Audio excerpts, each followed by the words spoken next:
حضرت امام ترمذی اور ابن ماجہ حضرت سعید بن زید رضی اللہ تعالی عنہ سے روایت کرتے ہیں کہ رسول اللہ صلی اللہ تعالی علیہ وآلہ وسلم نے ارشاد فرمایا، جس نے بسم اللہ نہ پڑھی اس کا وضو نہیں، یعنی وضو کامل نہیں۔ اس کے معنی وہ ہے جو دوسری حدیث میں ارشاد فرمایا ہے۔ حضرت عبداللہ بن مسعود رضی اللہ تعالی عنہ سے روایت ہے کہ حضور نبی کریم صلی اللہ تعالی علیہ وآلہ وسلم نے ارشاد فرمایا، جس نے بسم اللہ کہہ کر وضو کیا سر سے پاؤں تک اس کا سارا بدن پاک ہو گیا،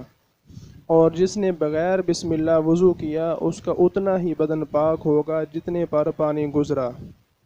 تو یہ دونوں حدیثیں جب ہم ملائیں گے تو نتیجہ جو ہے واضح ہو جائے گا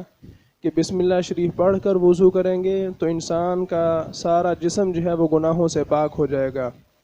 اس کا وضو جو ہے وہ کامل اور مکمل ہو جائے گا۔